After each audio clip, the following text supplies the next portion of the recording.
सुमित्रा अपने घर में अपनी बेटी काजल और बड़ी बहू किरण के साथ छोटी बहू रूही के आने का इंतजार कर रही थी।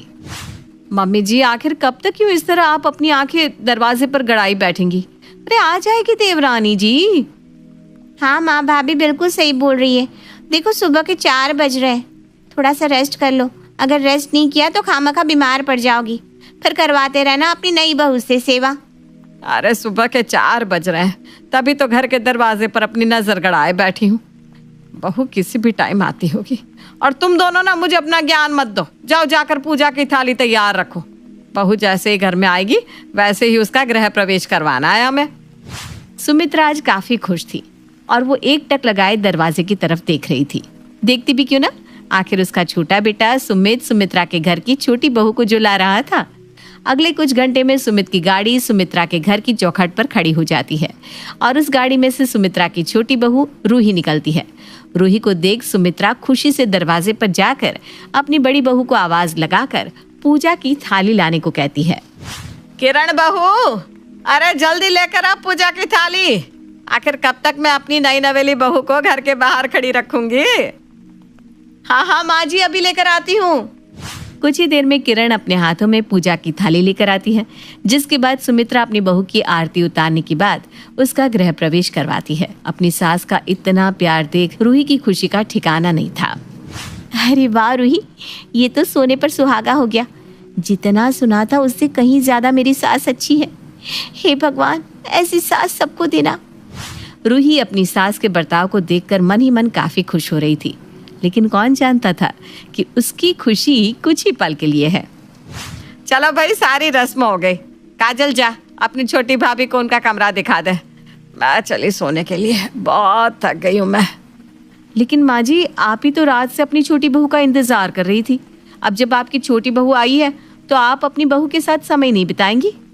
किरण बहू, छोटी बहू अब इसी घर में रहने वाली है। वो एक दिन के लिए नहीं आई। बिताती रहूंगी उसके साथ समय। अभी बहुत समय पड़ा है समय बिताने के लिए, समझी? जा जाकर घर का काम कर और पहले ना मेरे लिए 1 कप चाय लेकर मेरे कमरे में आ जाना। मेरे सर में बहुत ज्यादा दर्द हो रहा है। अभी तक जो सुमित्रा अपनी छोटी बहू के आने का इंतजार कर रही थी, अचानक उसी सुमित्रा के हाव भाव बदल जाते हैं। ये देखकर रूही कुछ समझ नहीं पाती, लेकिन रूही उसी समय किसी से कुछ बोलना जरूरी नहीं समझती और अपनी ननद के साथ अपने कमरे में चली जाती है। ऐसे ही समय गुजरता है और समय के साथ साथ रूही अपने ससुराल की जिम्मेदारियों को भी समझने लगती है। ऐसे ही एक दिन रूही किचन में खाना बना रही थी, तभी उसकी ननद काजल उसके पास आती है और छोटी भाभी से कहती है, भाभी क्या बना रही हो? आज खुशबू से तो लग रहा है कुछ बढ़िया ही पक रहा है। जी हाँ ननद जी, आपने बिल्कुल सही अंदाजा लगाया है। आज मैं घर में कुछ अच्छा ही बना रही हूँ। घर में ऐसा कुछ बना रही हूँ जिसे देखकर सभी खुश हो जाएंगे। अच्छा, ऐसा भी क्या बना रही हो भाभी? जरा मुझे भी तो दिखाओ। नहीं नन्ना जी, ये तो अब डाइनिंग टेबल पर ही देखने को मिलेगा। रूही की बात सुनकर काजल अपनी भाभी को कोई जवाब नहीं देती और वहां से चली जाती है। कुछ देर बाद जब सभी खाना खाने बैठते हैं तो खाने में हलवा, पूरी, सब्जी देखकर सभी का मुंह बन जाता है। अरे बहू, ये तूने क्या बना दिया? हमारे घर में कोई भंडारा चल रहा है क्या, जो तूने हलवा पूरी सब्जी बना दी? नहीं माँ जी, भंडारा तो नहीं है, लेकिन मैं जब से यहाँ आई हूँ कुछ अच्छा नहीं बना, इसलिए मैंने सोचा कि क्यों ना आज ये बनाकर सभी का दिल जीत लिया जाए। किरण बहू, लगता है तूने छोटी बहू को कुछ समझाया नहीं है, तभी छोटी बहू ना समझी कर रही है। क्या मैं सही बोल रही हूँ ना? तूने बहू को कुछ नहीं बताया ना? वो माँ जी, मुझे टाइम ही नहीं मिला बताने का। मैं इसे बता दूंगी। ये क्या बात चल रही है? मतलब क्या बताने की बात चल रही है? ऐसा भी क्या है जो मुझे नहीं पता? देख बहू, इस घर के कुछ रूल्स, नियम है, और जब तक इस घर की औरतें उस नियमों को सही ढंग से फॉलो नहीं करती, तब तक वो इस घर में इस घर की बहू कहलाने लायक नहीं होती। इसलिए तुझे भी कुछ नियम फॉलो करने होंगे। साथ ही तुझे कुछ परीक्षाओं में पास होना पड़ेगा, तभी तू इस घर की बहू बन पाएगी। परीक्षा? हाँ, परीक्षा। बाकी तुझे किरण बहू अच्छे से समझा देगी। क्या बहू, सही बोल रही हूँ ना मैं? जी हाँ माँ जी, आप बिल्कुल सही बोल रही हैं। मैं रूही को सब समझा दूंगी। आज सभी लोग जैसे तैसे पूरी, सब्जी और हलवा तो खा लेते हैं, लेकिन आज की बात रूही को जरा भी अच्छी नहीं लगती। वो अपनी आंखों में आंसू लिए अपने कमरे में चली जाती है। तभी वहां किरण आती है। देवरानी जी, छोटी छोटी बात पर आंसू बहाना बंद कर दो, क्योंकि अब आपकी शादी हो गई है। शादी के बाद एक लड़की को मजबूत बनना पड़ता है ताकि वो अपने ससुराल वाले के ताने और लोगों की बात सुन सके। लेकिन दीदी, जब मैं इस घर में शादी करके आई थी तब माँ जी कितना अच्छा बर्ताव कर रही थी। अचानक से माँ जी को क्या हो गया? रोहित, तुम ना बहुत भोली हो। तुम ये कैसे बोल रही हो कि तुम माँ जी की पसंद की बहू नहीं हो? सुमित ने अपनी पसंद से शादी करी है, इसलिए माँ जी को तुम्हें अपनाने में थोड़ा समय लगेगा। और हाँ, वो और लोगों के सामने ये नहीं जताना चाहती कि ये शादी उनकी मर्जी के खिलाफ हुई है, इसलिए वो बाहर वालों के सामने तो तुमसे अच्छे से पेश आएंगी।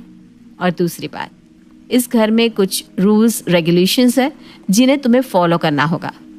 तीसरी, आखिरी और सबसे जरूरी बात, इस घर में बहू की रैगिंग होती है। क्या रैगिंग? वो भी ससुराल में? हाँ रूही, रैगिंग।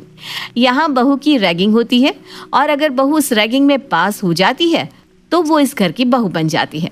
लेकिन अगर वो रैगिंग में फेल हो जाती है तो वो भले ही 4 लोगों की नजरों में इस घर की बहू हो, लेकिन माँ जी उसे बहू के रूप में कभी नहीं अपनाएंगी।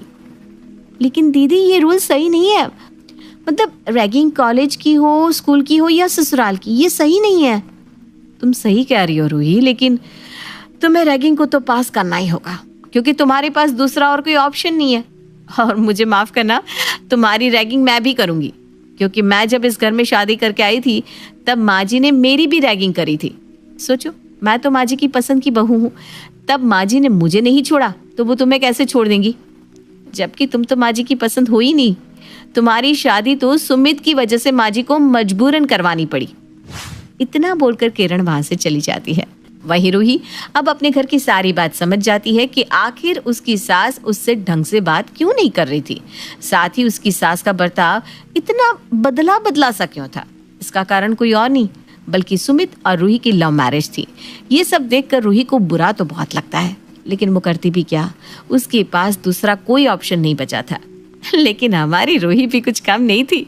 आखिरकार उसको पता चल ही गया था कि उसकी सास उससे क्यों कटी कटी रहती है। बस इसलिए वो अपनी सास की रैगिंग को पार करने की ठान लेती है। मम्मी जी, आप भले ही मुझसे कितना ही कटी कटी क्यों ना रह ले, लेकिन मैं आपका दिल जीत कर ही रहूंगी।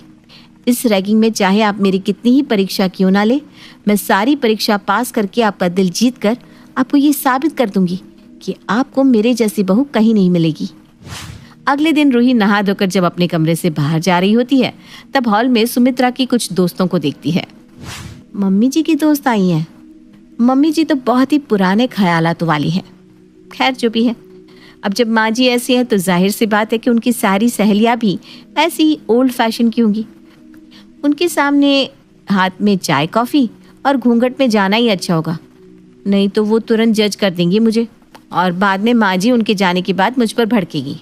जहाँ रूही ये सब अपने मन में सोच रही थी, वहीं सुमित्रा अपनी सहेली कुंती से अपनी बहू को देखते हुए कहती है, अभी देखना मेरे बेटे की पसंद, यानी मेरी बहू कैसे अपने ही फैशन में आती है हीरोइन बन के।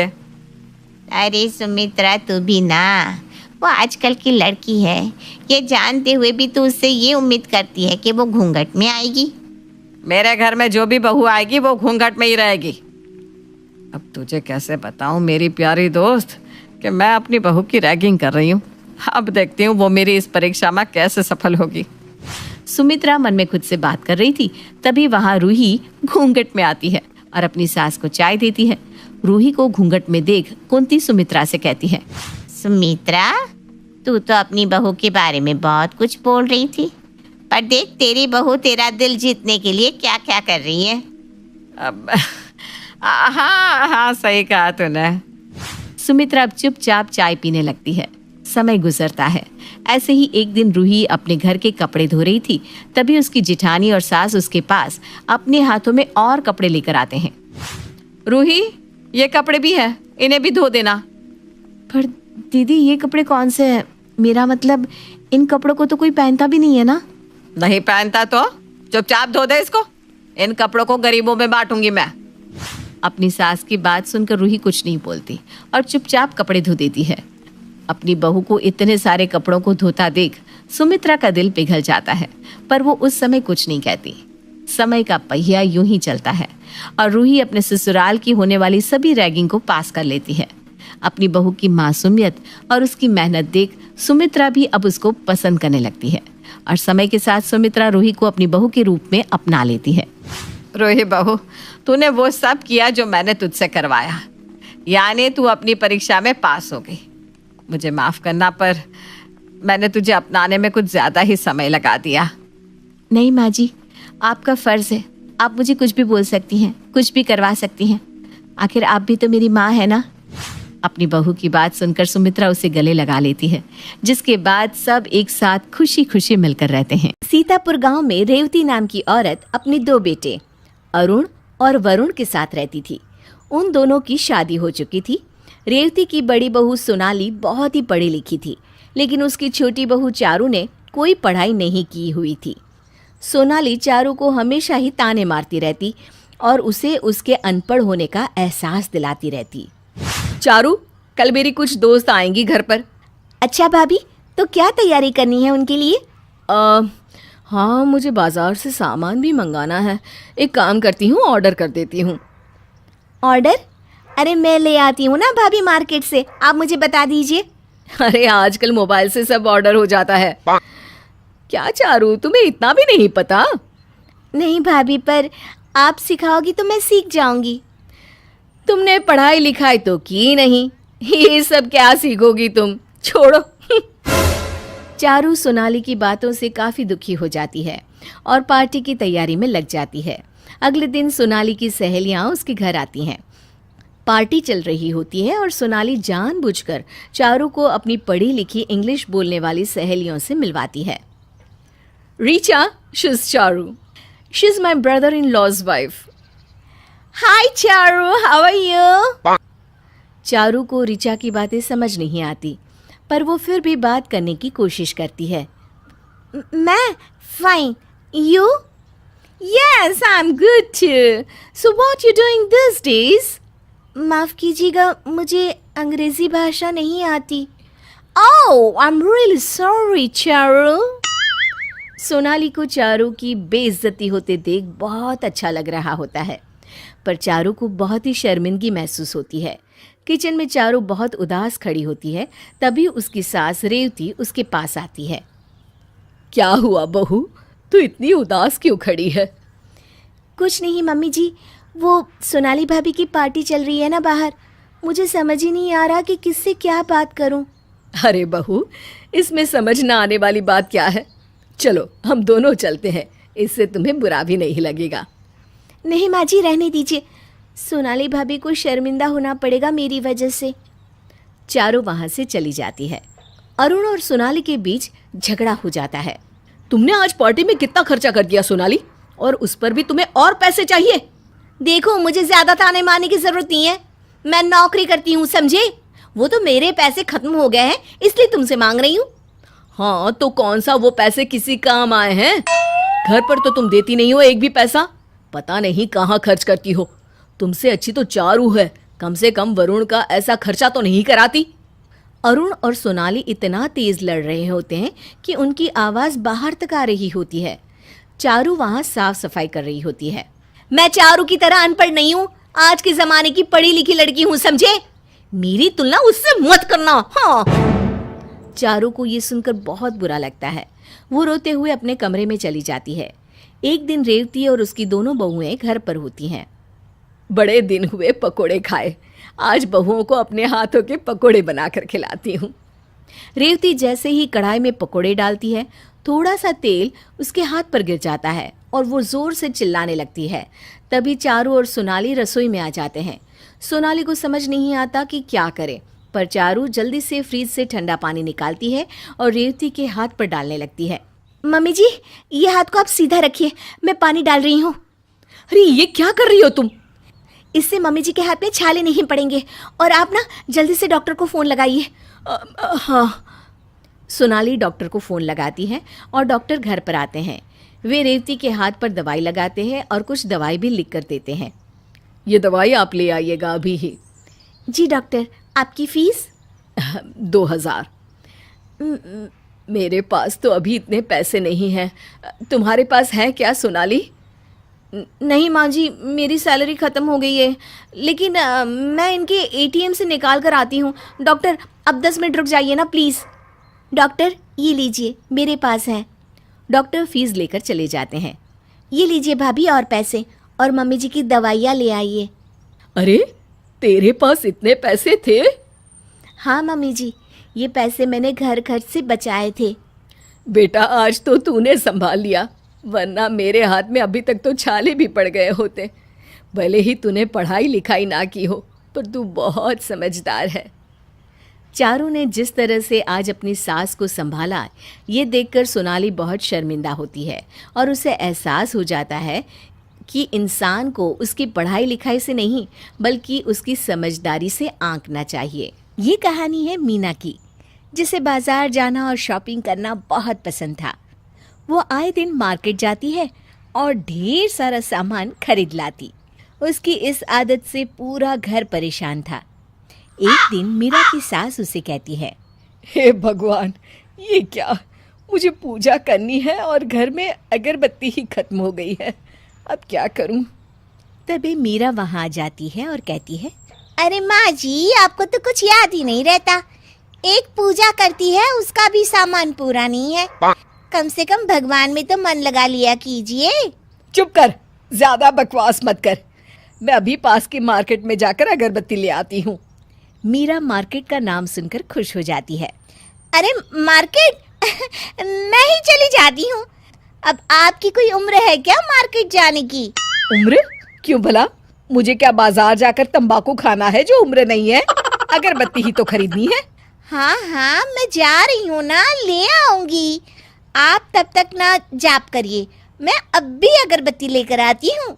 इतना कहकर मीरा बाजार अगरबत्ती लेने चली जाती है, लेकिन काफ़ी देर होने पर भी मीरा घर नहीं आती है तो सास को चिंता हो जाती है।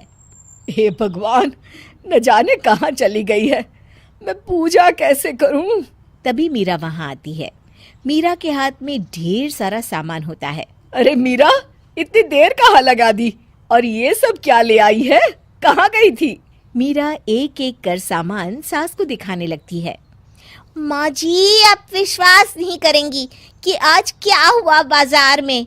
तभी मीरा का पति पंकज भी आ जाता है। आइए आइए, आप भी आइए।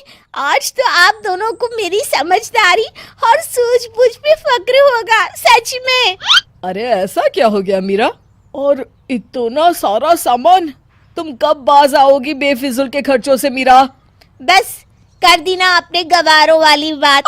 फिजूल कुछ भी नहीं है। और हाँ, मैं आप लोगों को यही बता रही थी कि आज ना ये सारा सामान मैं सेल से लेकर आई हूँ। ये बाल्टी देखिए, बाजार में 100 रुपए की मिलती है और मुझे पड़ी सिर्फ 99 रुपए में। और ये झाड़ू बाजार में 80 रुपए से कम नहीं मिलता, लेकिन आपकी बहू ने माँ जी इसे 75 रुपए में खरीदा है। और ये ना, मीरा बोलने ही वाली होती है कि पंकज उसे रोक देता है। वो तो ठीक है मीरा, लेकिन इसकी क्या जरूरत थी? हमारे घर में तो बाल्टी, झाड़ू और ये सारा सामान पहले से ही है। आप भी ना, अब ये सारी चीजें तो काम आती ही है, भले पहले से ही हो। बहू, जो सामान घर में नहीं है और जो तू लेने गई थी वो कहाँ है? अब ये भी तो बता दे। अरे हाँ सासू माँ, अगरबत्ती तो मैं लेने गई थी, लेकिन अब क्या बताऊं, वो दुकानदार पूरे 10 रुपए में दे रहा था। मैंने कितना कहा, 8 रुपए में दे दो भैया, 8 रुपए में दे दो, लेकिन माना ही नहीं। तो माँ, भला आपकी समझदार बहू घाटे का सौदा कैसे कर लेती। अब ना मैं शाम को फिर बाजार जाऊंगी, देखती हूँ कुछ सस्ता वस्ता मिल जाए तो। इतना कहकर मीरा वहाँ से निकल जाती है और सास सर पकड़ लेती है। हे भगवान, इस बेवकूफ को हमारे ही घर भेजना था। माँ, मैं इसे पैसे देना ही बंद कर देता हूँ। ना तो इसके पास पैसे होंगे और ना ही ये फिजूल का सामान लेकर आएगी। सास पंकज की बात से खुश हो जाती है। हाँ बेटा, ये अच्छा आइडिया है। इससे सांप भी मर जाएगा और लाठी भी नहीं टूटेगी। दोनों माँ बेटा निश्चिंत हो जाते हैं कि अब मीरा की फिजूल खर्ची रुक जाएगी और अब वो कोई भी उटपटांग सामान नहीं खरीद पाएगी। लेकिन उन लोगों का ये आइडिया उन पर ही भारी पड़ जाता है। कैसे? जी हाँ भाई, मार्केट वैल्यू नाम की भी कोई चीज होती है, नहीं समझे? एक दिन घर के दरवाजे की बेल बजती है। पंकज दरवाजा खोलता है तो सामने एक अजनबी खड़ा होता है। जी, आप कौन और किससे मिलना है? सर, मेरा नाम मुकेश है और मैं मीरा बहन से मिलने आया हूँ। दरअसल उन्होंने मेरी दुकान से 10 साड़ी खरीदी थी और पेमेंट घर से लेने को कहा था। 10 साड़ी? तभी अंदर से सासू माँ भी बाहर आ जाती हैं। क्या? 10 साड़ी? लेकिन क्यों? अब ये तो मीरा बहन ही जाने कि उन्होंने एक ही रंग और प्रिंट की 10 साड़ियाँ क्यों खरीदी। फिलहाल आप मेरे 5,000 रुपये दे दीजिए। पंकज मुकेश को पैसे देकर उसे विदा करता है और घर के अंदर आकर सर पकड़ लेता है। हे भगवान! तभी मीरा वहां आ जाती है। वो जैसी साड़ी पहनी होती है वैसी ही 5 साड़ी उसके हाथ में भी होती है। देखिए माँ जी, मैं आपके लिए साड़ी लेकर आई हूँ और सिर्फ आपके लिए ही नहीं बल्कि अपनी माँ, आपकी बेटी और किसके लिए बहू? तभी हाथ में झाड़ू लेकर वहां काम वाली बाई खड़ी हो जाती है। उसने वैसी ही साड़ी पहनी होती है जैसी मीरा ने। तभी मीरा सास को वैसी ही साड़ी देते हुए कहती है, और आपके लिए माँ जी। सास सर पर हाथ रखकर बैठ जाती है और कहती है, हे भगवान! एक समय की बात है। दिल्ली शहर में चारुलता नाम की एक औरत रहती थी। वो झूठी शान और दिखावे की जिंदगी जीना पसंद करती थी। देखिए जी, इस हीरोइन ने कितना सुंदर सोने का हार पहन रखा है, मुझे भी एक ऐसा हार दिलवा दीजिए ना। क्या? एक सोने का हार? अरे भाग्यवान, तुम्हारी तबीयत तो ठीक है ना? भगवान के लिए तुम उस एकता कपूर के बनाए धारावाहिक देखना बंद कर दो। अरे बहू, चादर जितनी लंबी हो उतने ही पैर फैलाने चाहिए। इस झूठी शान में पड़कर अच्छे अच्छे बर्बाद हो गए हैं। अरे ये बुढ़िया बीच में कहां से आ गई? जब देखो पटर पटर पटर पटर करती रहती है। देखो चारू, तुम्हारे ये ड्रामे अब पुराने हो चुके हैं। तुम्हारे इन फिजूल के खर्चों के लिए मेरे पास बिल्कुल भी पैसे नहीं है। मुझे देर हो रही है, चलता हूँ मैं। इतना कहकर नवीन वहां से चला जाता है।